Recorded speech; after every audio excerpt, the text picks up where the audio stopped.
I was waiting for this movie for a long time because I knew it was gonna set up the Godzilla versus King Kong that's gonna happen in a couple years. And just off the bat, from the opening sequence of the movie, it tells you that it's not like Godzilla in 2014, where Godzilla it was like 10 minutes of screen time.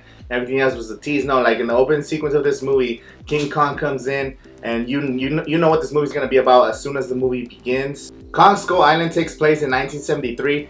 And there's a sequence where they're kind of recruiting the people that are going to go into the island. It kind of reminded me of Suicide Squad, but without all the graphics and all the extra stuff. They recruited a photographer, a guy that's an expert in tracking animals, and some top level scientists. One of the things I loved about Skull Island was all the transitions. A lot of transitions between very unique stuff. They used cameras, they used record players, bobbleheads, and the editing in this movie was really well done. The cinematography in Skull Island was so beautiful. They had a lot of great shots of the moon and the sun, the sunrise, the sunset, and the stars. And then the shots of King Kong. There was some just amazing shots of King Kong. And they used a couple of the same shot in the beginning and at the end of the movie. And they also used those shots in Samuel L. Jackson. A lot of close-ups in the eyes, because this story, you could see the emotion in the eyes of King Kong, of the different actors and actresses in this movie. One of the things I didn't like about this movie, they get out of this danger and it looks like, okay, they're about to do something, they're about to go into more a safe place,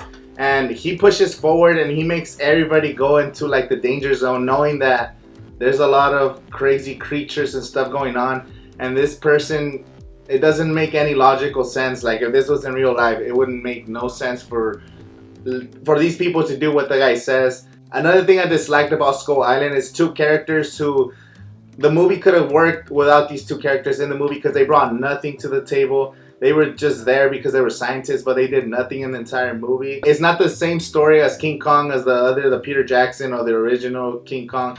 This was kind of like a fresh take, and we know that they're setting up the Godzilla universe. So this movie takes place in 1973, and they made a reference in the movie that they said that King Kong's still growing. So 73, and King Kong from the movie is gonna actually get bigger by the time we see him fight Godzilla, which is gonna be great. And speaking of Godzilla, there's an after credit scene, so make sure you stay after the movie to watch the after credit scene. Skull Island is a great movie. It has a lot of great action sequences. The cinematography is great, and it does what it's gotta do. It's gotta set up the Godzilla universe, and even has some elements of comedy. John C. Reilly from Step Brothers, he was probably the best character in that entire movie. There's a couple flaws with the movie, so overall I'm going to give it a B.